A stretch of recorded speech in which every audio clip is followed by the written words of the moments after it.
Qatar merupakan suatu negara yang terletak di Timur Tengah dan berbatasan wilayah langsung dengan Arab Saudi. Qatar juga merupakan salah satu negara dari 6 negara yang bergabung dalam Dewan Kerjasama dengan Negara Arab, yakni sebuah blok dagang dan aliansi politik yang memiliki tujuan ekonomi dan sosial. Di bawah kekuasaan keluarga Al Thani dari abad ke-19, Qatar yang didominasi dengan gurun pasir dalam 60 tahun terakhir berubah menjadi suatu negara yang modern setelah adanya penemuan minyak bumi yang melimpah pada tahun 1939. Kemajuan iptek dan juga infrastruktur di Qatar sangat jelas, terutama di Doha, ibu katanya. Qatar juga merupakan negara kaya karena pendapatan per kapitanya bisa mencapai sebesar 960 juta pada tahun 2021. Secara geografis, Qatar sangat dekat dengan Uni Emirat Arab dan Kuwait.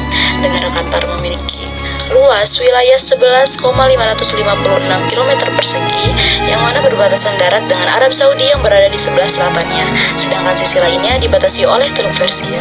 Jumlah penduduk Qatar adalah sebanyak 2.444.174 jiwa dengan pertumbuhan penduduknya sekitar 1,55% di tahun 2020. Angka kelahiran bayi mencapai 9,3 bayi per 1.000 penduduk. Mayoritas penduduk Qatar beragama Islam, yaitu sebanyak 77,5%. Mengenai sejarah masuknya Islam ke Qatar, Islam mulai datang dan memasuki wilayah Qatar pada saat pasukan Muslim dari Bahrain menaklukkannya pada abad ke-7 Masehi, yang mengakibatkan masyarakat setempat menjadi berada dalam pengaruh kepemimpinan Al-Munzir Ibnu Sawi Al-Tamimi dan pada akhirnya ikut memeluk agama Islam. Hingga saat ini, 70% lebih mayoritas penduduk Qatar merupakan seorang Muslim. Pada awalnya, Raja Al-Munzir Ibnu Sawi Al-Tamimi bukanlah seorang Muslim. Pada tahun 224 Masehi, Kekaisaran Sasan sempat menjadi penguasa Teluk Persia yang meliputi berbagai wilayah, yaitu wilayah Bahrain, Qatar, Pulau Tarut, Pulau Al-Khor, dan sekitarnya. Bahkan negara Qatar menjadi salah satu wilayah terpentingnya karena penghasil mutiara dan pewarna ungu terbanyak. Sebagaimana yang kita ketahui pada zaman dahulu, warna ungu merupakan warna bangsawan yang sulit untuk dibuat. Saat Rasulullah SAW mulai menyebarkan luas dan mengenalkan Islam di luar wilayah Makkah dan Madinah, saat itu juga beliau sering mengirimkan surat untuk Al-Munzir Ibnu Sawi Al-Tamimi. Tertulis isi dalam surat itu bahwasanya Rasulullah SAW menyampaikan tentang ajaran Islam dan ajakan untuk Al-Munzir Ibnu Sawi Al-Tamimi beserta para rakyatnya untuk menjadi seorang muslim. Sang raja dan rakyatnya pun yang ternyata telah mengetahui tentang Islam memohon kepada Rasulullah SAW agar diberi petunjuk untuk arahan.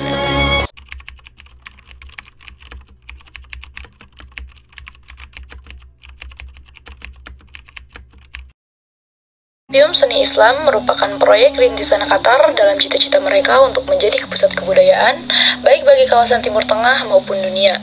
Di bawah visi Syekh Hamad bin Khalifa Al Thani, proyek ini adalah landasan pertama bagi Qatar dalam mimpi mereka untuk menjadi ibu kota kebudayaan dunia. Museum ini berada di pantai Doha, Qatar, tepatnya ia berada di ujung selatan Teluk Doha. Museum ini termasyhur karena memiliki koleksi benda-benda seni dari dunia Islam dari sejak 1300 tahun lalu.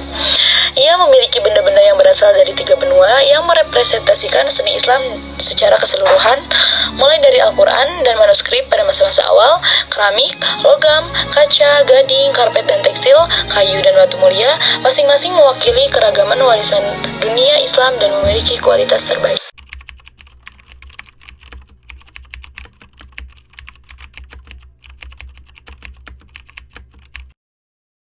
Tokoh yang paling berpengaruh di negara Qatar ini ialah Emir Syekh Tamim bin Hamid Al Thani. Tamim bin Hamid Al Thani ini adalah pemimpin Qatar yang termasuk tokoh muslim yang paling berpengaruh di dunia versi The Muslim 500 tahun ini. The Muslim 500 ini merupakan survei yang rutin pada setiap tahunnya untuk merilis siapa saja tokoh muslim yang paling berpengaruh di dunia.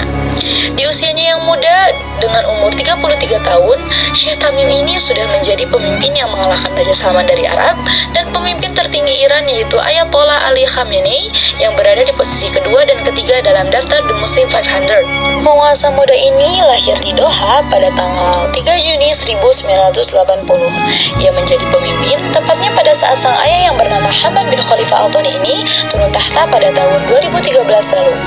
Beliau mengikuti jejak ayahnya yang menuntut ilmu di Akademi Militer yang berada di Kerajaan Sandar dan lulus pada tahun 1998. Kemudian, ia pun kembali ke negara asalnya, ialah negara Qatar, dan langsung ditugaskan untuk menggantikan kakaknya yang bernama Jasim bin Hamad Al Thani ini sebagai perwira di Angkatan Bersenjata. Dan pada tahun 2003 lah ia menjadi putra mahkota di Qatar.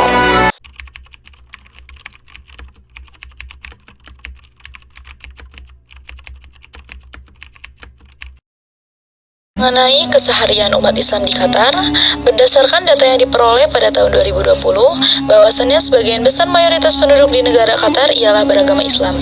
Sementara agama Hindu, Kristen, Buddha, dan sisa agama lainnya hanya tercatat sebagian kecil dengan persenan jika Hindu 15,1%, Kristen 14,2%, Buddha 3,3%, dan sisanya hanya 1,9%.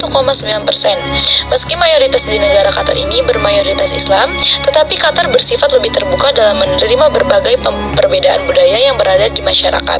Misalkan, kaum wanita tidak diwajibkan untuk mengenakan hijab atau abaya. Mereka hanya diminta untuk berpenampilan sopan saja, yang menutupi bahu dan lutut saja jika berada di area publik.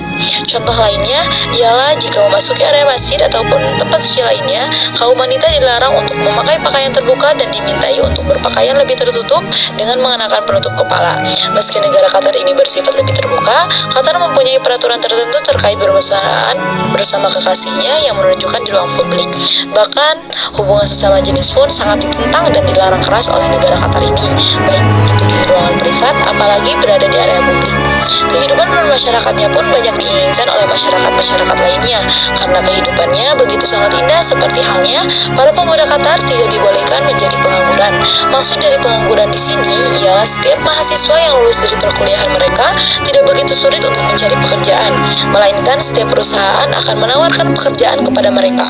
Lalu masyarakat Qatar akan bebas dari pajak penghasilan. Peraturan tersebut hanya berlaku oleh pekerja asli Qatar maupun pekerja asingnya. Adapun gaji yang sangat besar sehingga pekerja pun sering merasa bingung uang sebesar itu mau dikemanakan. Kemudian pekerja sering mendapatkan bonus yang sangat besar sehingga bonus tersebut bisa dipakai untuk haji dan umroh. Terkait problematika, negara Qatar juga memiliki sebuah permasalahan terkait perkembangan terkini tentang krisis perdamaian dan keamanan di negara-negara Islam di kawasan Timur Tengah, khususnya ketegangan antara Arab Saudi, Mesir, Uni Emirat Arab, Kuwait terhadap Qatar. Terkait problematika yang dialami oleh Qatar ini, pihak Majelis Ulama Indonesia juga ikut mencermati dan memperhatikan dan menyatakan 8 poin sikap terhadap konflik tersebut. Yang pertama, menyatakan keprihatinan mendalam dan kekhawatiran ketegangan yang terjadi di Timur Tengah, yang menciptakan al-fitnah modern yang hanya akan menghancurkan dunia dan peradaban Islam. Yang kedua, mengendalikan diri terutama pada bulan Ramadan yang untuk menahan diri dalam melakukan tindakan, karena hal itu akan menyurut perang saudara.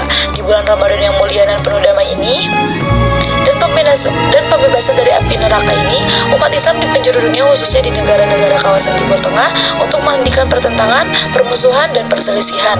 Yang ketiga, mendesak masing-masing pihak bersedia menyelesaikan masalah yang ada berdasarkan prinsip musyawarah dalam semangat ukhuwah Islamiyah. Yang keempat, ungkap din menyerukan rakyat di masing-masing negara untuk menolak peperangan, mendorong tercapainya perdamaian atau islah, terlebih meredakan krisis politik di kawasan negara masing-masing dengan segala cara yang strategis dan optimal, ungkapnya.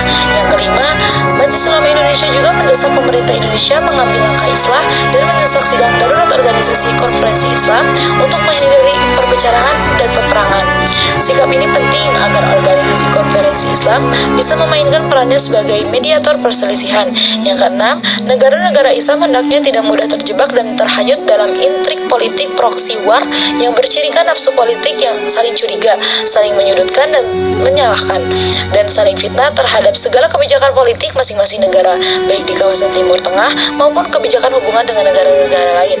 Yang ketujuh, meminta kepada semua pihak untuk tidak memainkan isu-isu diplomatik yang antagonistik, hegemonik, dan politik pecah belah dalam pentas hubungan internasional, termasuk ke kawasan negara-negara Islam dan pendudukan mayoritas Muslim.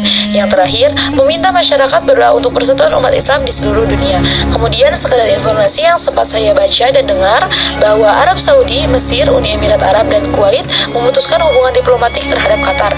Hal itu diduga karena Qatar telah mendukung kelompok-kelompok militan seperti Islamic State of Iraq and Syria dan Al-Qaeda. Apalagi Arab Saudi juga telah menuduh Qatar telah bekerja sama dengan milisi yang didukung Iran.